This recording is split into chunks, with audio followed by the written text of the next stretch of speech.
ताज्या बातम्यांसाठी सबस्क्राईब करा विचारवाणी न्यूज आणि नवनवीन अपडेट्ससाठी बेल आयकॉन प्रेस करा.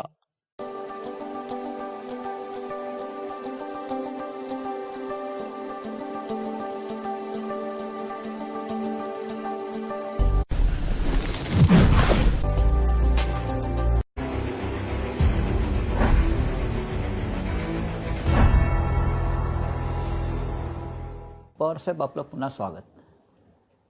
पहिल्या भागामध्ये आपण अनेक विषयांवर मोकळेपणानं आपली मतं मांडली. मग करोना असेल, लॉकडाऊन असेल, राज्यातलं राजकारण असेल. राज्यातलं राजकारण आपण 6 महिन्यापूर्वी बदलून टाकलं. 6 महिने हा एक परीक्षेचा काळ असतो. जसं पूर्वी वार्षिक परीक्षा, सहामाही परीक्षा आणि मग ते प्रगती पुस्तक येतं पालकांकडे. तसं 6 महिन्यातलं प्रगती पुस्तक पालक म्हणून आपल्याकडे आलंय का? असं आहे की ही जी परीक्षा आता झाली ती संपूर्ण परीक्षा झाली असं मला वाटत नाही. बरं.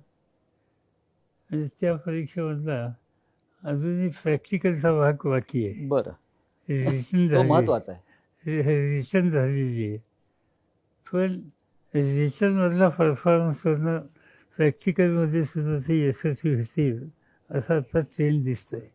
त्यामुळे त्या 6 महिन्याच्या कालखंडाच्या संबंधी लगेचच पूर्ण निष्कर्ष काढणं योग्य नाही, पण त्याच्यावर संधी नाही असंही म्हणणं योग्य नाही. बरं. माझं आता हे जर तुम्ही राज्याच्या विचाराशी सुचत असाल होय. तर राज्याच्या विचाराच्या दृष्टीने ह्या 6 महिन्यात याच्यात परीक्षेमध्ये विद्यार्थी संपूर्ण पास झालेला आहे आणि तो पुढची परीक्षा पुढचे पेपर सुद्धा सहजपणाने पुरी करेल. आपण मुख्यमंत्र्यांविषयी सांगताय. मुख्यमंत्री शेवटी राज्य प्रमुख हा महत्वाचा असतो, त्याच्या खालची टीम काम करते. आज राज्यासमोर अनेक प्रश्नांचा डोंगर आहे. विशेषतः जर आपण मागाशी म्हणाला की करोना नसतं किंवा लॉकडाऊनचं संकट नसतं तर राज्य अधिक 6 महिन्यात आपण पुढे नेलं असतं. या सरकारनं राज्य अधिक पुढे नेलं असतं. तुमचा इतका वर्षाचा अनुभव आहे, आपण हे राज्य चालवलेलं आहे. आज राज्यासमोर सगळ्यात मोठं संकट कोणतं आहे? करोना, लॉकडाऊन आहेच, पण तरी सुद्धा या सगळ्यातून निर्माण झालेलं संकट तुम्हाला कोणतं गंभीर वाटतंय? एकंदर अर्थव्यवस्था ती रिवाय करणं बरं, हे मला फार मोठं चॅलेंज वाटतं. कारण या अर्थव्यवस्थेचा, करोनाचा किंवा सगळ्या गोष्टीचा परिणाम आपल्याला काय दिसतं. आता समजा शेती अर्थव्यवस्था महत्त्वाची आहे. शेती आणि त्याचं उत्पादन आणि त्याचं बाकीचा व्यवहार चालू आहेत, चालू नाहीत असं नाही, पण मार्केट नाही. मार्केट नसल्यामुळे सुरुवातीचे काही दिवस शेतकऱ्यांनी पिकवलेलं पुढं जाऊन करायचं काय हा प्रश्न त्याच्यापुढे आला आणि त्याच्या किमतीचे प्रश्न आले. त्याच्यावर सबंध शेती अर्थव्यवस्था संकटात होती. जोडधंदे जे शेतीचे दुधासारखे किंवा याच्यामध्ये त्याचं सप्लाय करणंच बंद झाल्यासारखी स्थिती झाली, साधनच नव्हती. या सगळ्या गोष्टीचा त्या अर्थव्यवस्थेवर परिणाम आहे. दुसरं महत्त्वाचा भाग आहे महाराष्ट्राचं वैशिष्ट्य कारखानदारी, इंडस्ट्रियलायझेशन. महिने कारखाने बंद, कामगाराला काम करायला संधी नाही. एक त्या कारखानदारी ती संकटात गेली, ती आर्थिकदृष्ट्या अतिशय अडचणीत आली आणि तिथं काम करणारा माणूस आहे. काही कारखानदारांनी आता बजाज ऑटोसारख्या किंवा त्यांनी त्याचं वेतन दिलं, पण तेही आता या विचाराशी आले तर आपण किती दिवस वेतन देऊ शकू. आणि ज्या ठिकाणी वेतन देण्याची कुवतच नव्हती त्या ठिकाणच्या त्या कामगाराच्या, कष्टकऱ्याचा प्रपंच चालवायचा कसा, त्याचं घर चालवायचं कसं, हे लक्ष प्रश्न घरातून निर्माण झालेले आपण पाहिलेले आहेत. हा दुसरा. तिसरा व्यापार. महाराष्ट्र व्यापारातलं किंवा मुंबई एक महत्त्वाचं सेंटर आहे. आज मुंबई शहर एकेकाळचं कापड गिरण्या ते वेगवेगळ्या इंडस्ट्रीचं शहर आता राहिलेलं नाही. आता त्या गिरण्या आणि हे व्यवहार सगळे विकेंद्रित स्वरूपात बाजूला गेले. आज मुंबई शहर हे फायनान्शियल सेंटर झालेलं आहे देशाचं. ही नगरी ही फायनान्स आणि दुसऱ्या कम्युनिकेशनची टेक्नॉलॉजी वगैरे या सगळ्या क्षेत्रात पुढे गेलेली, ते सगळे व्यवहारच बंद झाले. पण फायनान्शियल सेंटर गुजरातला हलवलं आहे. ते वेगळं ते दुसरं कोरोनाचं संकट आहे. हो. पण आज इथं आता आपण ज्या भागात आता इथं बसलोय त्या परिसरामध्ये ओळीने जाणीवपूर्वक प्रयत्न करून आम्ही देशातल्या बँका इथं आणल्या. आता त्या सगळ्या बँकांचे व्यवहार गेले 2 महिने जवळपास ठप्प झालेले होते. त्यामुळं वाणिज्याच्या संबंधीचे विषय असो, शेतीचे असतील, कारखानदारीचे असतील, हे सगळे पूर्णपणाने थंडावलेले होते. आणि या सगळ्या गोष्टीचा दुष्परिणाम प्रत्येक घराघरात झालेला होता. पण अशा वेळेला हा सगळा वर्ग जो असतो पीडित, हा आशेनं सरकारकडे बघतो. कारण सरकारला आपण मायबाप सरकार जेव्हा म्हणतो तेव्हा हे सरकार आमची चूल पेटवेल, हे सरकार आमच्या पोटापाण्याची व्यवस्था करेल, ही जनतेची अपेक्षा असते सरकारकडून. अशा वेळेला सरकार म्हणून काय करणार? कारण आज सरकारकडे जे एका मंत्र्यांचं मी निवेदन ऐकलं की कर्मचाऱ्यांचे पगार द्यायलाही पैसे उरलेले नाहीत असं ते म्हणतात. अशा वेळेला राज्य कसं जाणार? 2 गोष्टी आहेत. त्याच्यातलं एक तर नागरिकांचं माझ्या मते या सगळ्या परिस्थितीत अत्यंत समंजसपणाची भूमिका त्यांनी घेतली. सरकारकडून त्यांच्या अपेक्षा आहेत, पण त्यांना हेही ठाऊक आहे की सरकारचीच आवक थांबलेली आहे. आणि त्यामुळे सरकारचीच आवक थांबलेली हे सामान्य जणांच्या नजरेला येतं. तर लोकसुद्धा आपण किती आग्रह करायचा, किती हट्ट करायचा, किती त्यासाठी वेळप्रसंगी संघर्ष करायचा काय या सगळ्या गोष्टीत अत्यंत सामंजस्य लोकांनी दाखवलेली. आता दुसरी गोष्ट ही खरी आहे की उत्पन्नच घटलं. आता मला एका अत्यंत जबाबदार अधिकाऱ्यांनी सांगितलं की समजा मी सहज त्यांना विचारत होतो की तुमचं आता यंदाच्या वर्षी बजेट तुम्ही मांडलं, महाराष्ट्राच्या विधानसभेमध्ये बजेट मांडलं आणि त्याच्यानंतर करोना आला. ते विधानसभेचं काम संपल्यावर हा आला, बजेट मंजूर झाल्यावर. आता त्या बजेटमध्ये राज्याच्या उत्पन्नाचा काय विचार केला होता? तो विचार केला होता काहीतरी 3,90,000 कोटीच्या आसपास. 11 माझा चुकत असेल पुढं मागं, असा काहीतरी आकडा होता. याचा अर्थ मग 3 महिने आता काल गेले, या 3 महिन्यात त्याचं किती उत्पन्न येईल ह्याचं कॅल्क्युलेशन जर केलं तर जो आपण मूळ आकडा धरला होता त्याच्यात 50% पेक्षा जास्त फटका या 3 महिन्यात बसला असं दिसतं. याचा अर्थ सरकारची सुद्धा आर्थिक ताकद ही संकटात जायला लागलेली आहे. आणि त्यामुळे सरकारला सुद्धा मर्यादा. आज एका माणसाचं जे स्टेटमेंट आपण सांगितलं ती गोष्ट खरी आहे की मी हे ऐकलं आहे, अर्थमंत्र्यांच्याकडनं मी ऐकलं आहे. पण तरीसुद्धा त्यांचा सतत प्रयत्न आहे काही करून वेतन द्यायचं, आणि ते वेतन दिले आजच्या महिन्यापर्यंत.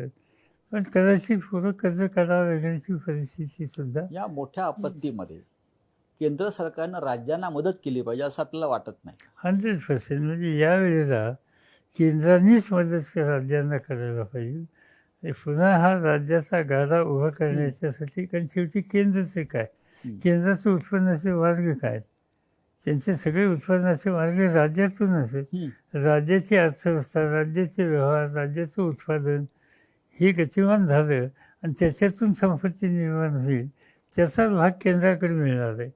आणि त्यामुळे केंद्राला आपलं दुकान चालवण्याच्यासाठी सुद्धा पहिल्यांदा राज्याची दुकानं चालवली पाहिजे. आणि राज्य हे सुदैवानं केंद्राकडे रिझर्व्ह बँक आहे, केंद्राकडे नोटा छापायचा अधिकार आहे, केंद्राकडे 2 पैसे जागतिक बँकेसारख्या किंवा एशियन बँकेसारख्या ठिकाणून उभा करण्याची कुवत आहे. तो त्यांचा आधार आहे. ते काही राज्याला शक्य नाही. राज्यांना उद्या पैसा उभा करायचा असेल कर्ज रूपाने तर त्यांना स्वतःच्या निर्णयांनी करता येत नाही. त्याला केंद्र सरकारने प्रत्येक राज्याला तुम्ही किती कर्ज काढायचं याची लिमिट ठरवून दिलेली असते. आणि त्यामुळं राज्याला मर्यादा आहेत. आज वेळ प्रसंगी या संकटाच्या काळात आंतरराष्ट्रीय संस्थेच्याकडून सुद्धा कर्ज काढून आपण राज्य सावध केली पाहिजे. ते राज्य आपण पुन्हा एकदा स्थिरतावर केली तर आपण संपत्ती तयार करू आणि घेतलेलं कर्ज परत करू शकू. आपण मोदींचे गुरु आहात असं ते म्हणतात. अशा वेळेला आपण आपल्या शिष्याला सांगायला पाहिजे की देशाच्या अर्थव्यवस्थेविषयी आपल्याला काही निर्णय कठोरपणे घ्यावे लागतील. असं पहिल्यांदा गुरु असं म्हणून हा. की त्यांनाही अडचणीत आणू नका आणि मलाही अडचणीत आणू नका.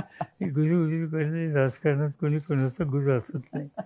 तर त्याला आपल्याला सोयीची भूमिका आम्ही लोक एकमेकाच्या संदर्भात मांडत असतो. होय. याच्यापेक्षा दुसरं काही नाही. पण अलीकडे काही माझी त्यांची भेट नाही. हे कोरोनाचं संकट आल्याच्या नंतर काहीतरी या सगळ्या राजकीय पक्षाच्या लोकांच्या वरच्या काही चर्चेत बोलणं यापेक्षा वेगळं नाही. मला स्वतःला असं वाटतं की आत्ता या सगळ्या परिस्थितीमध्ये अर्थव्यवस्था रिव्हाईव्ह करण्याच्यासाठी मोदींनी काही जाणकारांची मदत घेण्याच्या संबंधीची आवश्यकता होती. आता एक ग्रस्त रिझर्व्ह बँकेची गव्हर्नर असतं इथं, दुर्दैवानं काय झालं मला माहिती नाही, पण ते सोडून गेले. आता ही अशी जी माणसं आहेत किंवा डॉक्टर मनमोहन सिंगाच्यासारखे देशाला का मनमोहन सिंगची गरज आहे का? 100% गरज आहे. कारण मनमोहन सिंग जेव्हा पहिले झाले फायनान्स मिनिस्टर झाले त्याच्या मंत्रिमंडळात मी होतो आणि मला माहिती आहे की त्यावेळी फायनान्शियल क्रायसिसमधनं कसे आम्ही जात होतो. पण मनमोहन सिंगांनी एक नवीन दिशा दिली. त्याला 2 कारणं आहेत. म्हणजे मनमोहन सिंगांना जसं मी श्रेय देतो तसं नरसिंगरावांना श्रेय देतो. आणि या दोघांनी नेहमीचा चौकटीचा रस्ता बदलून वेगळ्या वळणावर गाडी नेली आणि समान अर्थव्यवस्था सावरली. आज त्याची आवश्यकता होती आणि तशा प्रकारच्या लोकांची मदत घेऊन मोदी साहेबांनी पावलं टाकायच्या दृष्टीनं काळजी घ्यावी आणि त्या सगळ्या गोष्टीला माझी खात्री आहे जे सहकार्य करेल.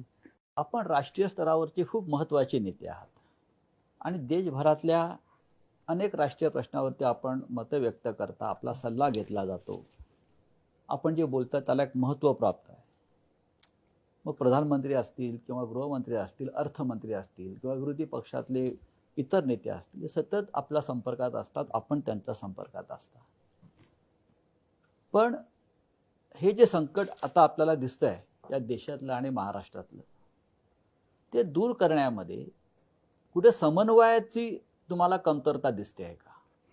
मला असं दिसतं की म्हणजे जरूर प्राईम मिनिस्टरने 1-2दा लोकांशी बोलणी केली इतर पक्षाच्या, पण या संकटाची व्याप्ती स्वरूप एवढं मोठं आहे की ते कुठल्यातरी एका पक्षाने एका विचाराने हे सगळं आपण सोडू शकू ती भूमिका घेऊन चालणार नाही.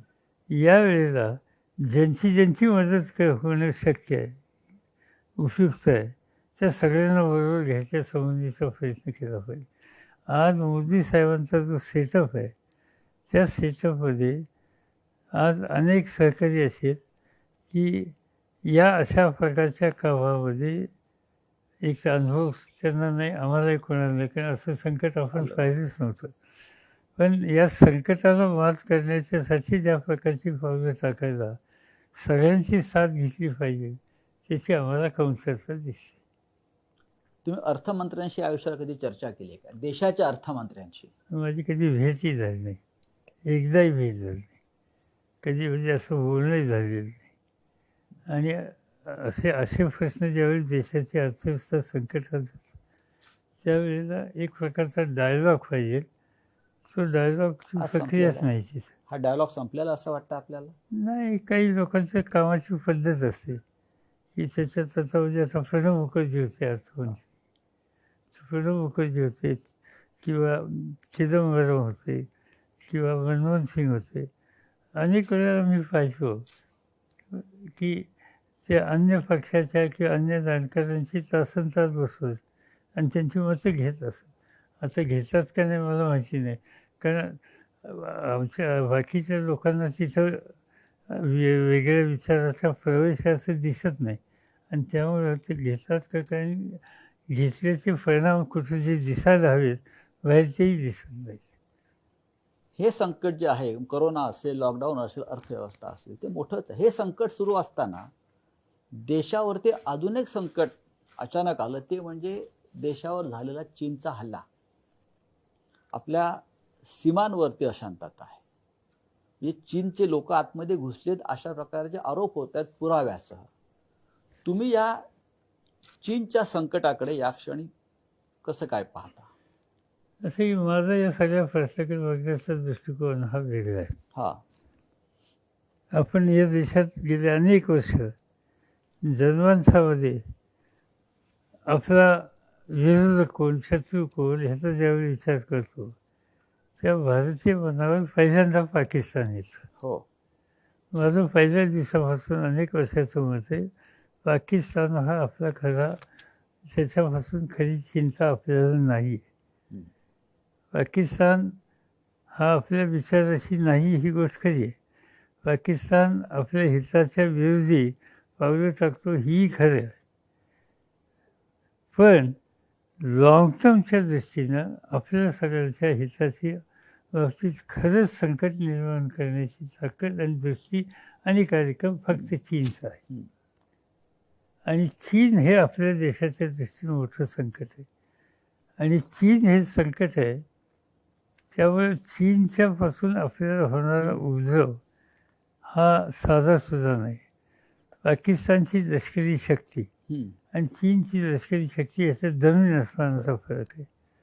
आज आपली लष्करी शक्ती, आपलं हवाई दल, आपलं नाविक दल, आपलं सैन्य दल, आपली बाकीची सगळी स्फोटकं आणि चीनची याच्या संबंधीची तुलना केली तर कदाचित 10ला 1 हे प्रमाण पडू शकतं. म्हणजे आपल्यापेक्षा इतक्या अधिक पटीने त्यांच्याकडे या गोष्टी आहेत. आणि हे त्यांनी वर्षानुवर्ष जाणीवपूर्वक प्रयत्न करून बांधलं आहे. त्यांचं भारत किंवा या देशांच्यावर कधी लक्ष नव्हतं अलीकडे, आणि ती त्यांची पॉलिसी होती. म्हणजे मी एक उदाहरण सांगतो. आपण संरक्षण मंत्री होता देशाचे, आणि त्यावेळेला आपण अनेकदा चीनच्या दौऱ्यावर गेलेला आहात किंवा त्या तिकडल्या नेत्यांशी चर्चा केलेली आहे. म्हणून मी विचारतो की आपला दृष्टिकोन तेव्हा काय होता? माझं अगदी त्यावेळेचं ठाम मत होतं की आपल्याला खरी चिंता पाकिस्तानची करायची आवश्यकता नाही, चीनचीच आहे.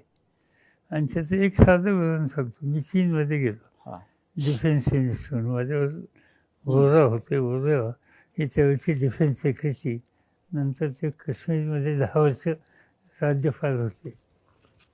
तर 7 दिवस आम्ही चर्चा केली, मी आणि डिफेन्स मिनिस्टरनी तिथल्या. त्यावेळेला हिमालयन बॉर्डरवर आपलं सैन्य होतं, त्यांचंही सैन्य होतं.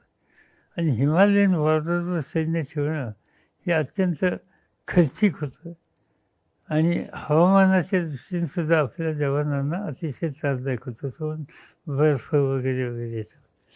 आणि त्यावर त्या 6-7 दिवसाच्या चर्चेत आम्ही दोघांनी आपलं सैन्य मागं घ्यायचं या विचारावर एकमत केलं. आणि तो एकमत करून आम्ही तो कराराचा ड्राफ्ट तयार केला. मी तो नरसिंगरावांच्याकडे पाठवला. तो प्राईम मिनिस्टर होते, त्यांनी त्याला मान्यता दिली. आणि चीनच्या डिफेन्स मिनिस्टरने मला सांगितलं की आमच्या प्राईम मिनिस्टरला हा ड्राफ्ट दाखवायचा आहे, तुम्ही माझ्यावर चला. ठीक आहे म्हणले. कुठं काय? नाही म्हणले ते विश्रांतीला कुठं गेले. त्यांनी कुठं गेले हे सांगितलं नाही. मला सांगितलं उद्या सकाळी आपण जाऊया, 7ला तयार राहा. मी 7ला तयार राहिलो आणि विमानतळावर आम्ही गेलो. आणि विमान डिफेन्सच्या त्यांच्या बसलो. कुठं राहिलो त्यांनी सांगितलं नाही. 3 तासांचे प्लेन उतरलं आणि एका सागरी किनाऱ्यावर अजिबात लोकसंख्या नाही. आणि जिथं ते उतरलं तिथं फक्त चांगले बंगले होते. मी विचारलं कुठं आलो आपण? त्यांनी सांगितले कम्युनिस्ट पार्टीचे कॉलेज वगैरेचे जे मेंबर आहेत त्यांच्या विश्रांतीसाठी हा सगळा परिसर आहे. इथं कोणी लोकसंख्या नाही, सागरी किनारा आहे. आणि प्रधानमंत्री इथं आहेत. ली फाऊंड त्यांचं नाव. आम्ही गेलो. ठरलेल्या वेळी त्यांना हा आमचं अंडरस्टँडिंग काय ते सगळं दाखवलं. आणि साधारणतः 11 वाजेपर्यंत हे सगळं झालं. आणि नंतर त्यांनी आम्हाला जेवायला बोलवलं होतं 1 वाजता. आता 11-11:30पर्यंत हा सगळं जी काही चर्चा होती ती संपली. आता 1.5 तास मोकळा होता. जेवण होतं, तिथं कुठे जायलाही जागा नाही, काही शहर नाही, काही नाही, काही नाही. तर आता हा 1.5 तास 1 तास कसं घालायचा मी विचार करतो. तर तो प्राईम मिनिस्टरनी मला सुचवलं लेट्स वॉक. म्हणजे समुद्र किनाऱ्यावर आपण चालूया. छान म्हणजे हे आहे सागरी किनारा आहे. गोल्डन ऑपॉर्च्युनिटी त्यानिमित्तानं त्यांच्याशी बोलता येईल. आणि मग आम्ही आपलं त्या किनाऱ्यावर चालत होतो तास 6 तास. मी अनेक प्रश्न त्यांना विचारत होतो. तर मला एकच गोष्ट सांगायची की माझं सगळं टार्गेट अमेरिका आहे, जपान आहे. आणि मला म्हणजे ही आता 30 वर्षापूर्वीची गोष्ट आहे, 29 वर्षापूर्वीची. मला जगातली महासत्ता आर्थिक क्षेत्रातली चीन बनवायची आणि अमेरिकेच्या तोडीस-तोड चीन उभा राहू शकतो हे तिथं जगाला दाखवायचं. अमेरिकेच्या नंतर किंवा त्यांच्या बरोबरीने किंवा त्यांच्यापेक्षा सुद्धा अधिक पुढे गेलेला देश चीन मला दाखवायचा. आणि ते सतत चीन जपान म्हणजे अमेरिका जपान ह्याच्याशी सांगायचे. आता ही सगळी चर्चा झाली. मी सहज त्यांना विचारलं, तुमच्या शेजारी देशांच्याबद्दलचं काय उदाहरण राहणार आहे? तर ते हसले आणि ते म्हणले की आमचं टार्गेट ते आहे. शेजारच्या लोकांचा आम्ही आत्ता विचार करत नाही, बघूया 5-25 वर्षांनी विचार करू. तेव्हा माझ्या डोक्यात आलं की उद्या भारताच्या समोरचं संकट आलं तर ते आज नाही 25-30 वर्षांनी येईल. ते आता आलं आणि आता काय झालं, आता चीन आर्थिकदृष्ट्या मजबूत झाला आहे आणि आता आपण बघतोय त्यांचं टार्गेट हिंदुस्थान आहे. म्हणजे मोदी साहेबांनी तिथं जाऊन काय त्यांच्याशी दोस्ती केली, त्यांना इथं आणून झोपायला बसवलं आणि सगळं भारतीय कपडे शिवले. हे सगळं करून त्यांनी भयंकर काहीतरी आपण एकमेकाच्या हातात हात घेऊन किंवा गळाभेट करून देशाची दोस्ती होते असं एक चित्र निर्माण केलं. पण ही गळाभेट ठीक आहे, शेखान ठीक आहे, पण यांनी सगळेच प्रश्न सुटत नसतात हे आता आपल्या लक्षात आले. चीन आणि पाकिस्तानचा जेव्हा प्रश्न येतो तेव्हा सतत या सरकारकडून इंदिरा गांधी आणि पंडित नेहरू हे दोषी आहेत त्या प्रश्नांना. त्याच्या आधी मी सांगतो, त्याच्या आधी आज काय केलं चीनने भारताचं चित्र जर बघितलं, एका बाजूने आता काय ते आपण बघितलं परवाच, काही ठिकाणी आपल्याशी वेगळ्या पद्धतीने संघर्ष त्यांनी केला. पण भारताच्या भोवतीच असलेल्या प्रत्येक देशाला त्यांनी आपल्यापासून बाजूला नेलं. पाकिस्तान त्यांच्याबरोबर गेलाय. नेपाळ जो नेहमी म्हणजे मोदी साहेब प्रधानमंत्री झाल्या पहिल्यांदा नेपाळला गेले, पशुपतीच्या मंदिरात जाऊन पूजा केली आणि पहिलं हे हिंदू राज्य म्हणून त्याचं कौतुक केलं आमचे मित्र म्हणून. आज आपण नेपाळ हे आपल्याबरोबर नाही, चीन बरोबर आहे. त्याच्या शेजारचं राज्य तुम्ही बघा बांगलादेश. त्या बांगलादेशच्या निर्मितीसाठी आपण कष्ट केले या देशाने.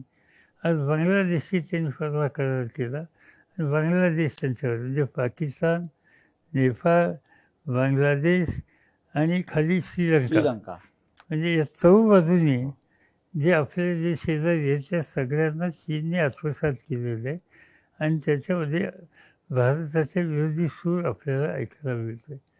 हे संबंध या अलीकडच्या काळातलं योगदान आहे. आता हे नेहरू आणि इंदिरा गांधींना दोष देण्याच्या संबंधीची भूमिका घेतात. असं आहे की जवाहरलाल नेहरूंच्या कालखंडामध्ये प्रत्यक्षपणानं चीनचा किंवा त्याच्यापूर्वी आपला संघर्षाचं चित्रच नव्हतं. चीनचं खरोखर आपले सहकार्याचे सौहार्दाचे संबंध होते.